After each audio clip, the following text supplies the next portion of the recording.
Good evening and welcome to Behind the Headlines. And in this programme tonight we'll be discussing the increasing hostility towards Israel by the Republic of Ireland. The latest escalation of crisis in Irish-Israeli relations comes as the Irish Cabinet approves a drafting legislation that will place economic sanctions on Jewish settlers from Judea and Samaria, including the old city of Jerusalem. Irish firms doing business with these Jewish settlers or an Irish tourist buying a souvenir in Jerusalem's old city could have criminal prosecutions against them, according to the Daily Telegraph.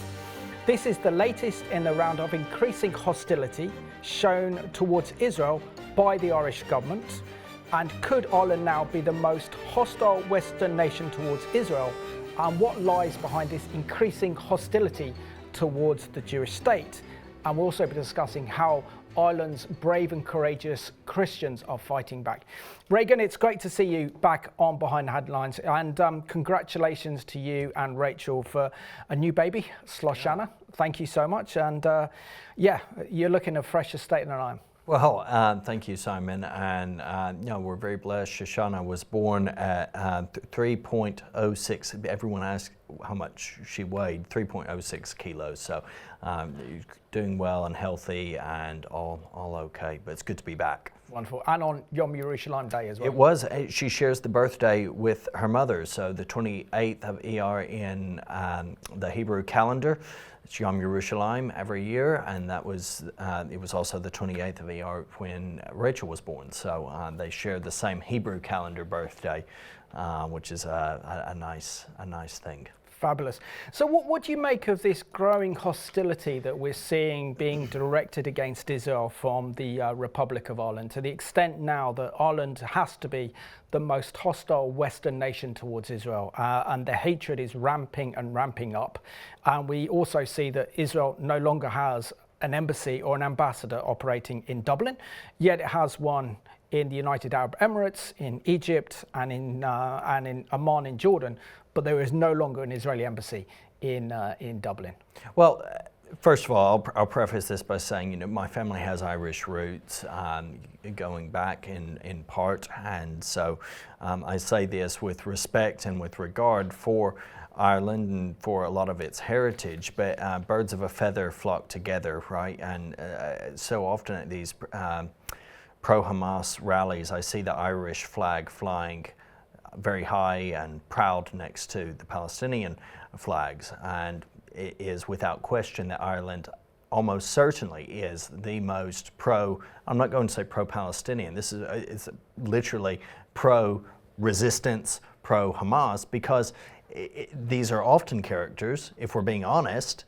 If you were to do the digging, you'd probably find who would be quite sympathetic with the IRA, who had a very close connection previously with previous revolutionary Palestinian groups. So this is something that continues a horrible track record from the Irish Republic in its support and advocacy against the legitimacy of the Israel nation state. Absolutely, and of course there's a very prominent young Irish band called Kneecap, who have expressed not only support for the IRA but also then support for Hamas as well. Yeah. And there's big calls for them to be excluded from this year's Glastonbury Festival. Well, and that's quite right and understandable. I mean, anything that advocates for the massacre of Jews, and let's be very clear on that, the Hamas Constitution entails the massacre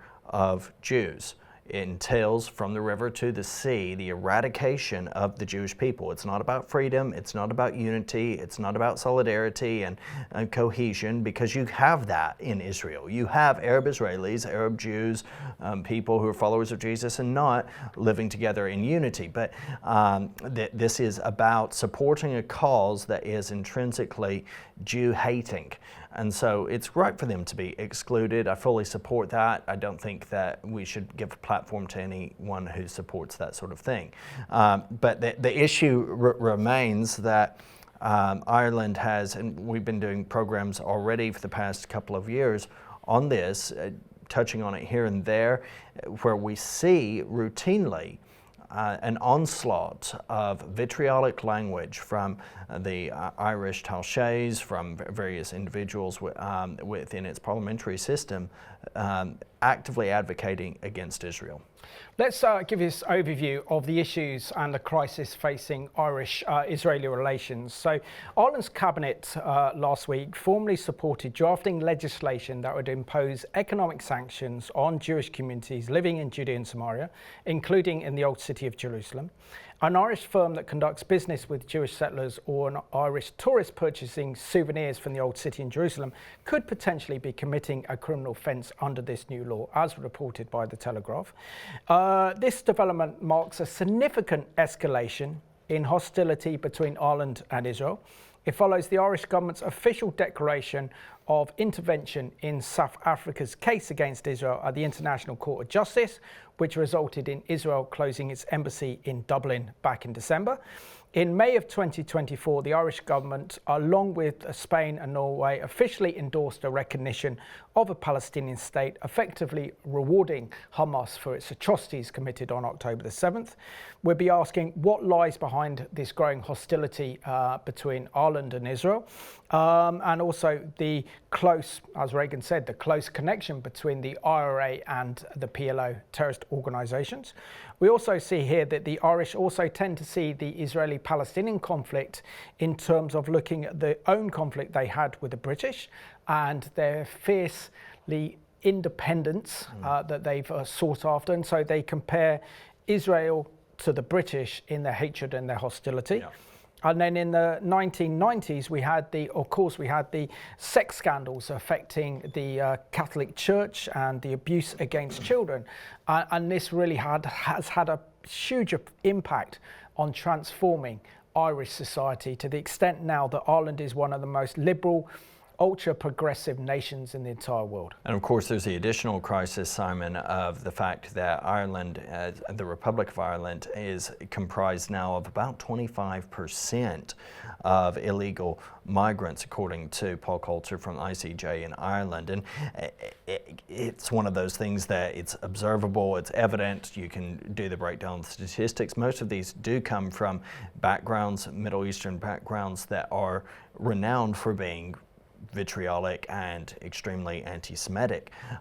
We cannot forget that across the Middle East and Northern Africa, where there were many hundreds of thousands of Jews, that with the inauguration of the nation state of Israel, there was an immediate persecution and onslaught against the same, leading to about 400,000 having to immediately leave and finding themselves immediately displaced. But by God's grace, they had a place, and that is Israel. Yeah. I think it's more 700,000. I think they're looking at the figures of those indigenous Jewish people in Arab lands across North Africa and the Middle East who were kicked out of their homes. So we know that, for example, many of those migrants that are now living in the Republic of Ireland, same here, come from the Middle East, where they are taught and indoctrinated absolutely extreme hatred of Israel and the Jewish people. This is correct. So let's have a look at the scripture for today's program that comes from Jeremiah chapter 31, verses 35 and 36. Thus says the Lord, who gives the sun for a light by day, the ordinances of the moon and the stars for a light by night, who disturbs the sea and its waves roar. The Lord of hosts is his name. If those ordinances depart from before me, says the Lord, then the seed of Israel shall also cease from being a nation before me forever. Well, it's a wonderful reminder of God's enduring promises and his covenant. And, you know, it's beyond me, Simon, how anyone can read those promises of God and then suddenly say, oh, well, yeah, but that changed. An unconditional covenant is unconditional, regardless of what may transpire. Remember that this is coming from the prophet Jeremiah, who was known as the weeping prophet, who prophesied absolute tragedy and travesty upon the nation because of its rebellion, and yet these are still the promises of God. And so this continues. If those ordinances depart from before me, I reiterate, says the Lord, then the seed of Israel shall also cease from being a nation before me forever. But God, by his grace, is faithful to keep his promises. And so it's especially important for we who are Christians, and especially for those of you who are Christians in Ireland. We thank you for your support, and we thank you for your support for the nation of Israel, but continue to stand firm on those promises. Absolutely. That's a warning to the Irish government as well, that how much they might try and work with Hamas, how much they might align themselves with Israel's enemies. They eventually are aligning themselves into a massive conflict with the God of Israel. Now, according to the Times of Israel, reported on the 27th of May, under this headline, Ireland's cabinet formally backs a trade ban on West Bank settlements. So it says here that the Irish Foreign Minister says a bill which Parliament could take up later this year is a small measure meant to maximise the pressure and conditions to bring about a ceasefire in Gaza. The Times of Israel goes on to report that Ireland's cabinet gave its formal backing on Tuesday to drafting legislation on restricting trade with Israeli communities in East Jerusalem and the West Bank settlements. Let's call it what it is, Judea and Samaria, the biblical heartland of Israel. But the bill is unlikely to be passed by Parliament until later this year.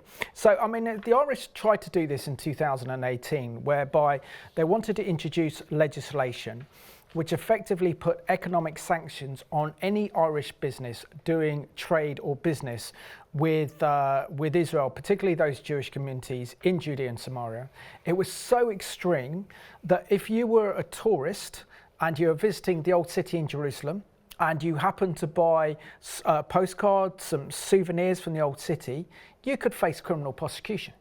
This is the level of vitriol and hatred that's being generated against Israel, and especially those pioneers who are living in the biblical heartland of Israel, which is Judea and Samaria. Do you know what? I find something very, very puzzling about this, this idea, whether or not it's practicable or something that can be implemented in any meaningful way or not at all, I'm not certain or convinced of, but this idea that a tourist buying a souvenir in the old city of Jerusalem could face prosecution.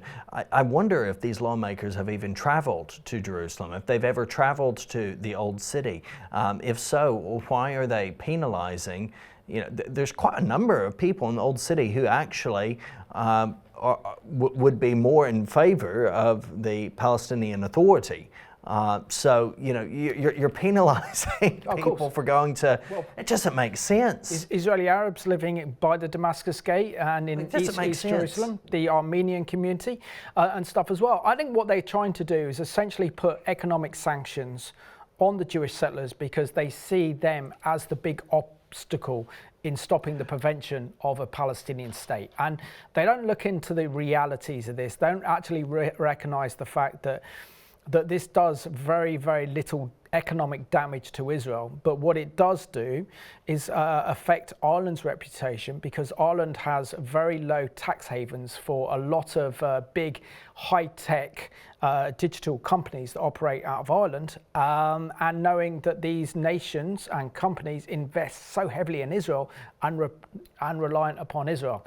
So this is something they haven't actually worked out. So according to the same article, they said the bill would ban the import of goods from settlements, but it's unlikely to include services. So this is the change from the 2018 bill, would be considered by a parliamentary committee in the coming weeks. Foreign Minister Simon Harris has said the move came after Britain last week suspended free trade talks with Israel and announced further sanctions against a small number of West Bank settlers. The European Union also announced a review last week of a pact governing its political and economic ties with Israel, a step that Ireland and Spain first proposed together over a year ago. So a bill limiting trade with settlements in the territories considered to be under the Israeli occupation was first advanced in 2018 by an Irish independent lawmaker, but blocked by the then government because the EU, not member states, is responsible for the bloc's trade policy. So let's have a look back at 2018 and see this excellent report put together by our friends at CBN with Chris Mitchell, saying that if you are an Irish tourist buying souvenirs in the old city of Jerusalem, you could face criminal prosecution. The proposed law would make it illegal for Irish citizens to buy goods and services from Israeli citizens in what they define as the occupied territories. That would make it illegal to buy an ice cream, a postcard, or a bottle of water here in the old city of Jerusalem. We bought ice cream and we bought water, and we bought it here in the old city next to Jaffa Gate. And if this bill passes, then what we just did would be illegal. Irish citizens Karen and Norman Ivers, along with their twins, Natalie and Nathaniel, visit Israel often. Well, it's an infringement of our freedoms. I just hope that it won't hurt anybody and that it won't hurt Ireland. The bill is called the Control of Economic Activity in Occupied Territories. If it becomes law, an Irish citizen convicted for violating it could be fined more than $250,000 and spend up to 5 years in jail. The proposed Irish law is the most extreme anti-Israel legislation proposed anywhere outside of the Arab League. If you come to the Holy City and you buy some holy water, if you buy some Jewish prayer shawl or religious books, bring them back to Ireland, bang, jail. International law expert Professor Eugene Kontorovich calls the bill radical. What's shocking about this law is its clearly discriminatory nature. So they say, you know, we consider this occupied territory, we have a problem with occupied territories. But other than the fact that it's actually not occupied territory, the law does not apply to any other people or group other than Jews here in their biblical homeland. One Israeli legal organization produced this YouTube video to raise awareness. We met the nice couple, Karen and Norman, and we decided to help them and to do something about this and make the world kind of understand better of how ridiculous this whole situation is potentially. We love Israel. We're Christian Zionists, and we support the Jewish people and the Palestinian people. And we think this bill is unfair, and we wanted our voices to be heard. One of the only reasons the law has not been passed yet is because the Irish government is properly worried about the consequences it's going to have for Irish companies doing business in America and many of the large American companies like Apple that do business in Ireland. Because America has strict laws against boycotting Israel. In the meantime, the Ivers hope their next visit to Jerusalem won't land them in jail. Chris Mitchell, CBN News, Jerusalem. Well, it's a very helpful reminder all the way back from 2018, which just reiterates that, Simon, this has been an ongoing problem long before the situation rose following the horrible, atrocious terror attacks on Israel on the 7th of October and the subsequent response. We've seen Ireland be a continual aggressor. You can go back decades and see this pattern across. But the EU News reports under the headline, Ireland law ready to ban imports from West Bank Israeli settlements, that the bill will be presented by the Irish government, including physical goods from occupied territories, excluding Palestinian ones, being targeted. Dublin considers extension to services, and they are saying that the EU collective action is needed. The bill, which has been announced by the Foreign Affairs and Trade Correspondent Minister Simon Harris, is part of a growing international focus on the situation in Gaza. It's clear that war crimes are being committed, he says. Children are being starved and food is being used as a weapon. And yet we've seen clear-cut evidence that Hamas is the one stockpiling the aid that has been given. Indeed, we've seen video footage of Gazans storming warehouses that have been guarded by Hamas terrorists. They killed 5 of these individuals for trying to get aid that Israel had allowed to go in. So they're blaming Israel for something that Hamas is guilty of. And if I was the Israeli government, I would take the Irish foreign minister to court over these statements, because these are incendiary statements. Yeah, they are lies. As well. They are lies. They are demonizing Israel in the eyes of the Irish population and the world, and they're not backed up by facts. He also went on to say that the world has not done enough and we need to act. The Irish proposal represents the first concrete attempts within the EU to introduce targeted trade restrictions against Israeli settlements. The bill would ban the import of physical goods such as dates, oranges, olives, timber, and cosmetics from Israeli settlements, with products made by Palestinian companies in the same area, such as zaytun olive oil, remaining excluded from the measure. Between 2020 and 2024, the total value of Irish imports from these territories was just €685,000, but the scale of the measure is considered highly symbolic. In addition to tangible goods, there's an ongoing legal debate on the inclusion of services such as tourism and technology, with more than 400 Irish academics and lawyers signing an open letter in support of extending the ban to sectors such as hospitality, pointing out that there are no insurmountable obstacles in Irish, European, or international law to such a measure. If included, the service would involve companies such as Airbnb, which has its European headquarters in Dublin and would therefore be subject to Irish law in 2019. Yeah, but the big problem I think the Irish face as well is that the EU has to agree to this. They're the ones that set the trade deals with Israel. So therefore, the Irish are now trying to push the EU to move to a more hostile position towards Israel. And also in this one, it's decided not to ban the kind of service industry and the tech industry, primarily because Ireland would suffer. Because American companies would then have a choice. Do we operate in Ireland with low tax havens, or do we disinvest from Israel? If we disinvest from Israel, this affects our whole entire £1 billion worth of investments that are invested into Israel, such as into Google, into Israel's startup nation. So the Irish then have changed this policy and realising that this would hurt Ireland more. But this is again measures which Ireland are wanting to apply and put pressure on Israel. But also we saw, for example, back in January that Ireland joined South Africa to bring a case of genocide against Israel at the International Court of Justice. And the Times of Israel reported back on the 8th of January under the following headline: Ireland flies motion to intervene in South Africa's genocide case against Israel. And in response to this, the Israelis were absolutely outraged, and so therefore they moved their embassy and pulled their ambassador out of Dublin because they were shocked and horrified that Ireland had joined South Africa in wanting to bring a case of genocide against Israel, ignoring October the 7th, ignoring the fact that over 1,200 Israelis and foreign nationals were brutally murdered in cold blood. Horrific mass gang rapings, mutilations, and probably the worst crimes committed in the 21st century by Hamas on those Jewish communities in the south of Israel.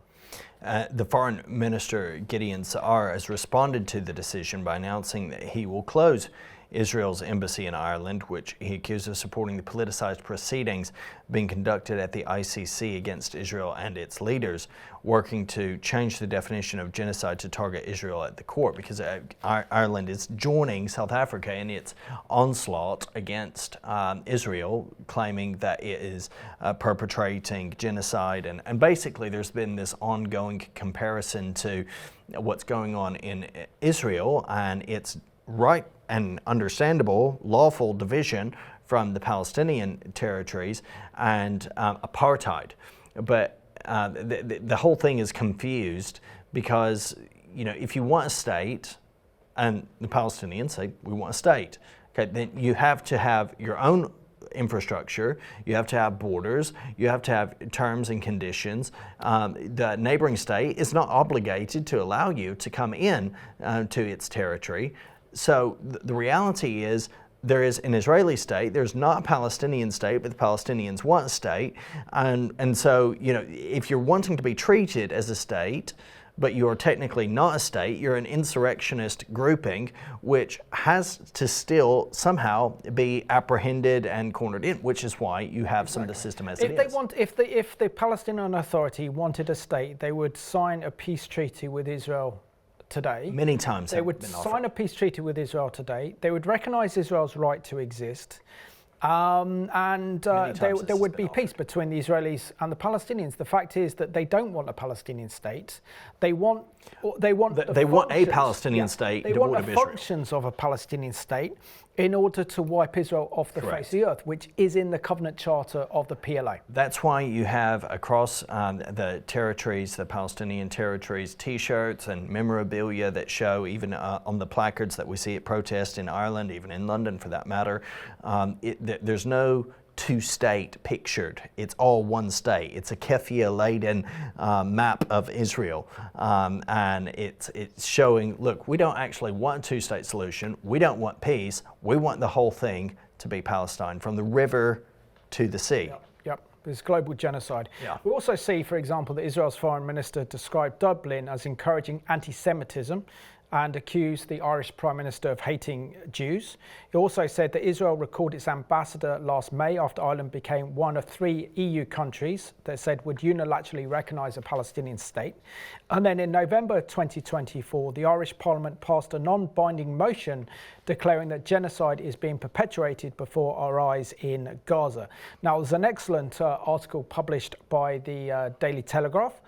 This is by Sir Michael Ellis, who is a former Attorney General of England and Wales, wrote an op-ed under this headline: Irish politicians are poisoning themselves as enemies of the West. It says that Israel had no choice but to remove its embassy from Ireland. It was the only rational option left. He goes on to write that Ireland is on the wrong side of history, and not for the first time. The Irish government has this week provoked Israel to close its embassy in Dublin, meaning that Ireland now stands as one of the very few democracies without Israeli diplomatic representation. Israel has embassies in Abu Dhabi, Manama, Dubai, Rabat and Amman, but not in Dublin. He goes on to write, but its hostility to the Jewish state also antagonises the incoming Trump administration, which rightly recognises that Israel is fighting the same enemies that want to destroy them, us and too. I mean, he makes the case really talking about the history, for example, of Ireland and the fact that Ireland during the Second World War was neutral, and the Irish Taoiseach, with the announcement of Hitler's death, sent a note of condolences to the Nazi regime. Yeah, so the appalling optics that he goes on to talk about, 1945, Ireland's then Taoiseach Eamon de Valera actually travelled to the German legation in Dublin to pay his respects and express condolences on the death of Hitler in his bunker. Although during the 1930s, many misguided leaders courted the Nazis because they favoured appeasement and feared conflict, it was only Irish leaders who, by the end of the war in 1945, actually expressed regrets about Hitler's death. Ireland also thought fit to later criticise the British for prosecuting war criminals at Nuremberg. Presumably, the Irish government would have preferred Nazis to escape justice and the Allies to have lost the war to fascist hordes. But the conduct by Ireland that has existed through history in this regard was predicated on 2 things: an irrational and adolescent anti-British stance, wherein whatever Britain supports must be opposed and whatever Britain opposes must be supported, and an apparently crude anti-Jewish stance predicated on a simple medieval learnt hatred for those of Jewish faith. And of course, but that of course applies to those of Jewish ethnicity, whether they hold to Jewish faith and practice or not. I remember in 2006 visiting Dublin. It's a great city. Stayed in a lovely townhouse by an Irish family that loved. They were Anglophiles. They loved England. And anyway, so we went. They took us out to this just a little place outside of Dublin. And what I found was extraordinary was a cemetery, but this wasn't an ordinary cemetery. This was a cemetery for German air pilots that had died or their planes had crashed during the Second World War. And you literally had the Irish flag together with the flag of Germany, not the Nazi swastika flag, but the German flag. And then you realize the close cooperation between Germany then and Ireland. And in many cases, if you were a pilot belonging to the German Luftwaffe and you actually then crash your plane in Irish territory, then the Irish would actually protect you. So there is that deep relationship and history that needs to be dealt with. But also we saw that back in May of 2024, last year, that Ireland and Spain and Norway came together to call for a unilateral recognition of a Palestinian state. And we have this CBN news report from back in 2024, detailing this move that really did anger the Israelis. Today, Ireland, Spain, and Norway announced they will recognize a state of Palestine. Each of us will now undertake whatever national steps are necessary to give effect to that decision. In the lead up to today's announcement, I've spoken with a number of other leaders and counterparts, and I'm confident that further countries will join us in taking this important step in the coming weeks.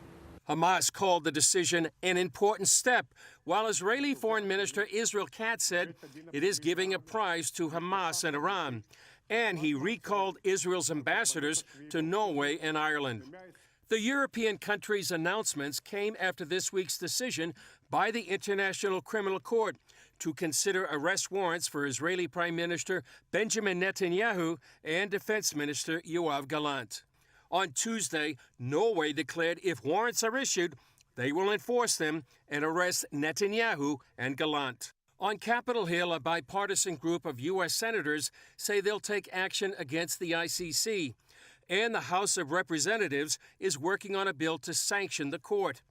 Netanyahu warned that other democracies will be affected and told ABC the ICC prosecutor is pouring gasoline on the global fires of anti-Semitism. Because he is attacking the one and only Jewish state and trying to handcuff us, preventing us from exercising responsibly through the laws of war as we obey them and we are subordinate to them. He's saying we're not. He's creating false symmetry, false facts, and he's doing a grave injustice to the international court. On the battlefield, the White House says it is satisfied with Israel's scaled-down military plan to invade the last major Hamas stronghold of Rafah. The IDF already reportedly controls about 30% of the city and more than half of the strategic Philadelphia corridor.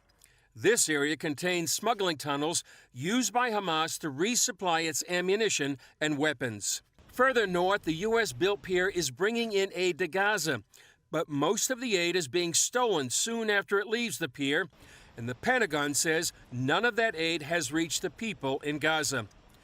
On the diplomatic front, a major issue is still what will happen in Gaza after the fighting is over. Netanyahu says the Palestinian Authority will not control Gaza after the war.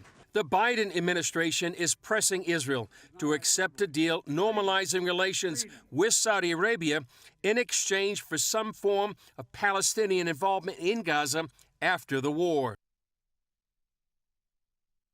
Thanks always to our good friends at CBN for their efficiency in reporting. And of course, this is a story that's been developing for some time. We're seeking to show and highlight the comprehensive details of this pattern that has tragically impacted the Irish Republic. But it was in May 2024, over a year ago, the Times of Israel reported the move to recognize a Palestinian state by Norway, Ireland, and Spain.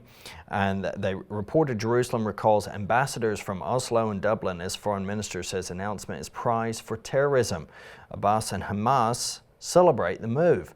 So the leaders of Norway, Ireland, and Spain announced that their countries would recognize a Palestinian state, sparking a diplomatic row with Israel.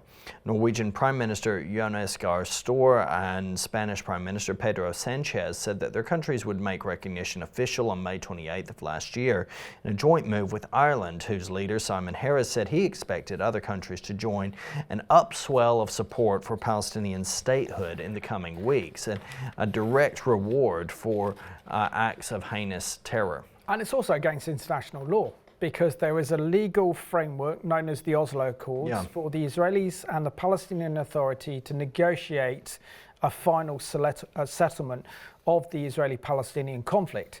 And so therefore, by calling for a unilateral Palestinian state is outside of Israel's remit, and it's up to the Israelis and the Palestinian Authority to come to an agreement themselves under the auspice of international law under the Oslo Accord. So we see here the Irish government, in recognising a unilateral Palestinian state, is actually breaking the legal foundations of the Oslo Accords. So therefore, we know that the Irish government, therefore, and the Spanish government and the Norwegian government are going against international law. Now, it's interesting to say that then Simon Harris, the Taoiseach, said this: "A historic and important day for Ireland and for Palestine. The Irish Premier said that the recognition comes from a belief in freedom and justice, and that peace can only be secured by the free will of a free people." Israel's foreign minister responded in the following way: "I'm sending an unequivocal message. Israel will not let this go quietly," Foreign Minister Israel Katz said. He also summoned the envoys of the three countries in Israel for severe reprimands and said they will be shown footage of the kidnapping of 5 female Israeli soldiers on October the 7th and Hamas' shocking assault, which was said to be made public on Wednesday evening. The footage will also underscore them a twisted decision their governments made, Katz said in a statement. Their steps will have severe consequences. But we also got to congratulate members of the Irish Parliament like Ned O'Sullivan, who had the bravery and the courage to stand up for Israel. Even though he was in a minority, this is him now defending Israel's case in Ireland's Parliament.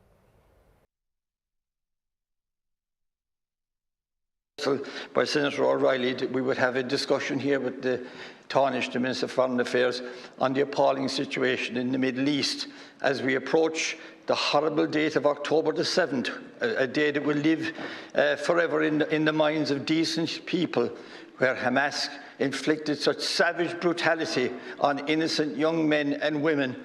And maybe we could focus in this debate, hopefully, a little bit more on Hamas and Hezbollah, who seem to get off scot-free in these houses. We will always have, excuse me, Cahill, every time Your comments are a disgrace. Every time I open your time my is up, mouth, Senator. that Senator Gavin has tried to silence me. I want to tell you, no, Chairman.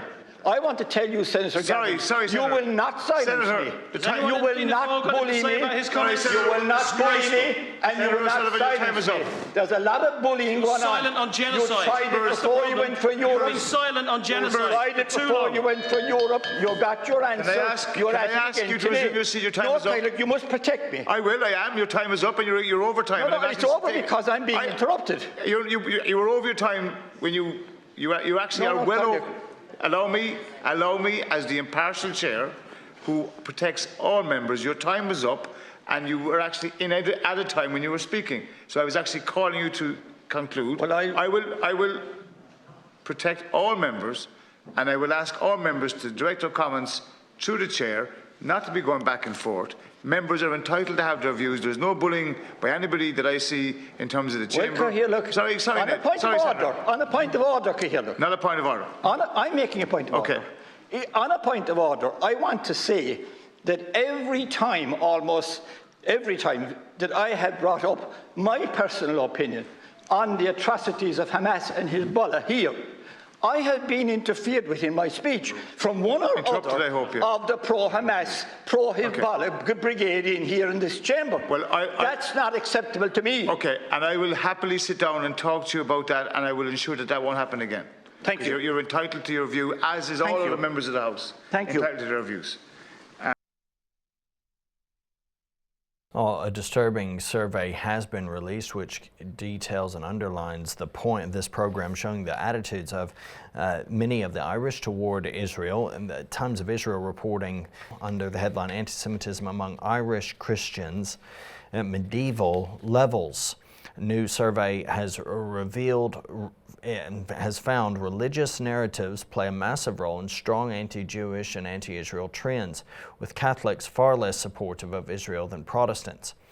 Anti-Semitic attitudes among Christians in Ireland are disturbing and medieval, due in large part to entrenched religious beliefs held by the Catholic community, according to a new survey.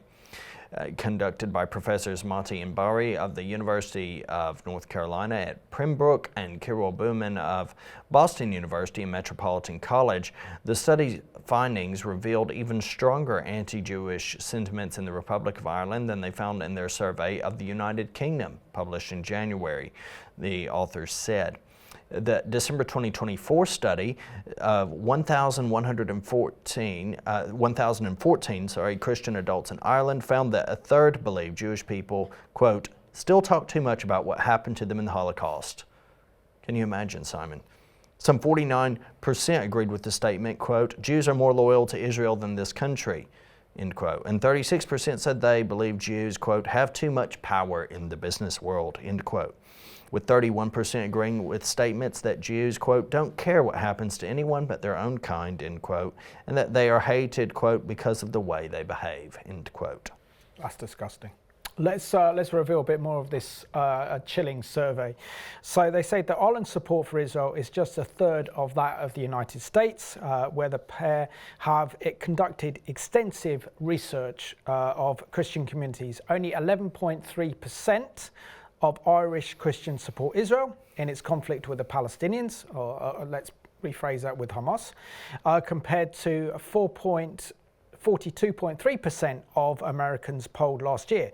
The report found that conversely that 45.6% of Irish respondents support the Palestinian side versus just 11.2% of the American Irish Jewish community is small, numbering about 2,000. So, I mean, what's so shocking, I think, about this survey is that, yes, it shows you the depth and the influence of Jew hatred within the Republic of Ireland. But this is not engaging the attitudes of the ordinary public in Ireland. This is the attitudes of Christians, and many of those will be evangelical, including Catholics as well.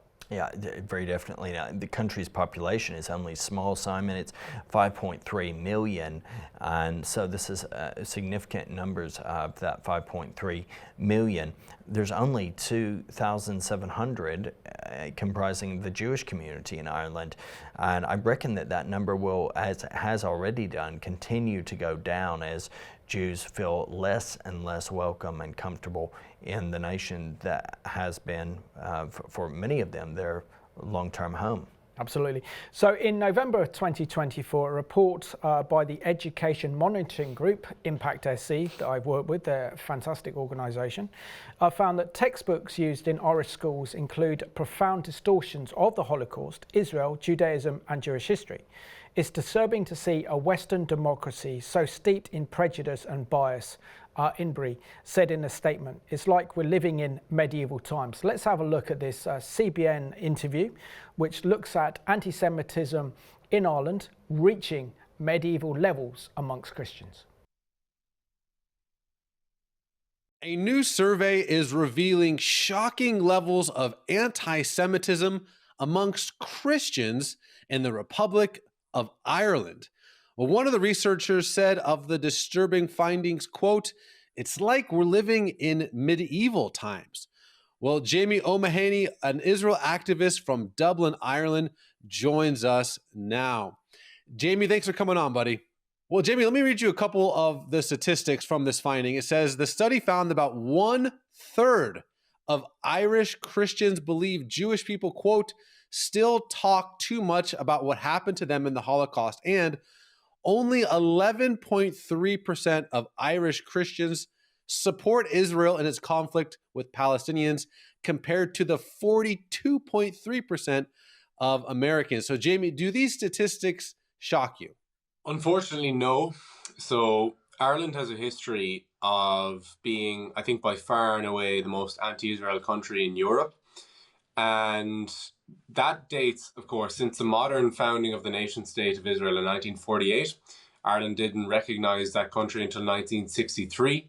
We had our prime minister during the Second World War sign a book of condolences for Adolf Hitler in the German embassy. And in 1904, which in the city where I'm originally from, Limerick City, we had the Catholic priest of that city basically launch a pogrom against the Jewish families living within Limerick at that time, claiming that Jews were essentially leeches within Limerick, and they needed to be routed out of the city. And unfortunately, he was received with wide acclaim and praise at the time. So this is obviously back, we're talking 100 years ago, and during the Second World War, 80 years ago. But essentially, since I mean, not even since October 7th, but over the last few decades, Ireland has basically perpetuated a highly hostile policy to Israel. And since October 7th, that has merely intensified. Unfortunately, those stats are not surprising. I am a part of a group called the Ireland-Israel Alliance, which is essentially a group made up of both Christians and Jews living within Ireland. But sadly, the narrative that we see all over the country, in our local towns, in our cities, across all the 10 political parties within our parliament, it's just basically one-way traffic against the Jewish state. So, look, we're trying to change things on the ground, but it's unfortunately an uphill struggle at the moment. Well, there's an abundance of material that is available, and we're always grateful to the video coverage for video coverage on this important topic. Simon, the Irish chief rabbi, has of course been forced to speak out on this regard with the statistics that we've been walking through in this program. There's no other recourse than to some degree respond.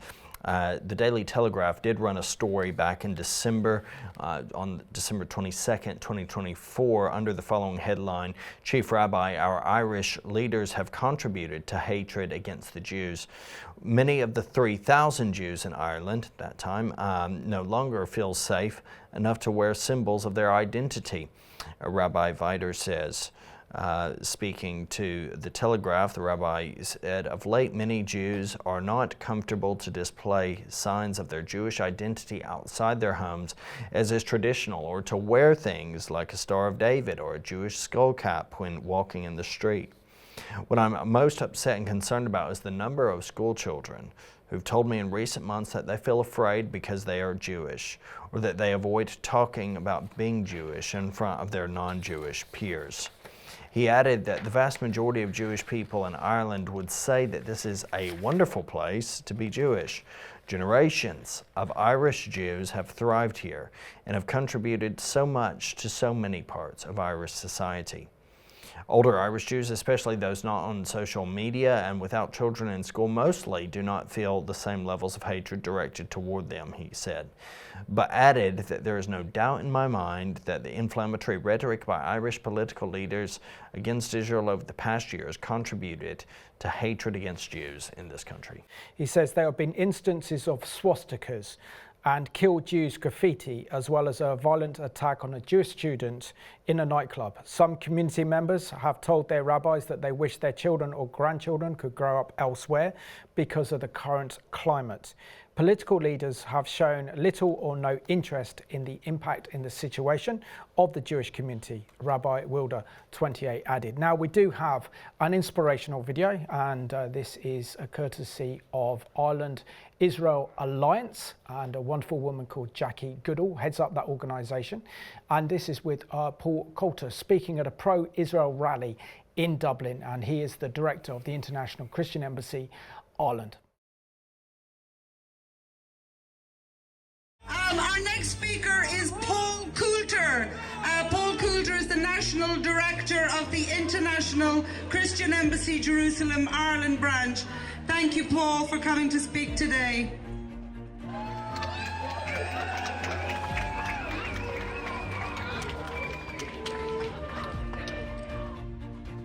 It's my great privilege to be here this afternoon. I think I speak for all of us. It's a great privilege and a great honor to stand with the wonderful nation of Israel.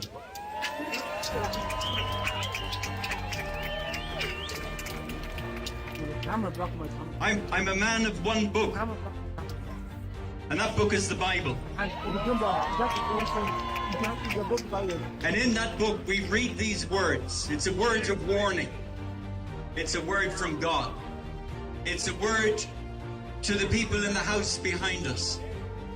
And this is what it says: woe to those who call evil good and good evil, who put darkness for light and light for darkness, who put bitter for sweet and sweet for bitter. Those words were written really 3,000 years ago by the Jewish Israeli prophet Isaiah, or if you're Israeli, Yeshayahu. They could have been written yesterday. They describe a deep moral rot at the heart of the Irish body politic and the mainstream media in Ireland. I won't rehearse the words by other speakers this afternoon, but I'll only say this. When the victim is the accused and when the perpetrator is rewarded, then we have thrown away our moral compass.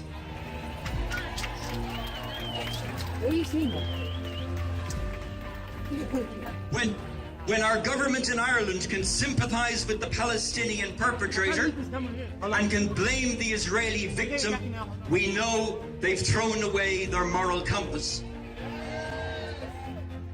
When the government of Ireland can choose to reward Hamas for their evil deeds, for their rape and other unspeakable atrocities, we know they've thrown away their moral compass. Our attitude as a nation to Israel is the symptom of a deep moral rot at the heart of our body politic and in our mainstream media as well. I don't think it's in your heart, because you wouldn't be here this afternoon if it was. And it's been extraordinary to see the growth of hostility to Israel, not just in the last 6 months, but in Ireland over the last number of years. And it's the symptom of a deep moral rot that affects most or much of our society, but thankfully not all of us. And you're witness here this afternoon that it hasn't affected you.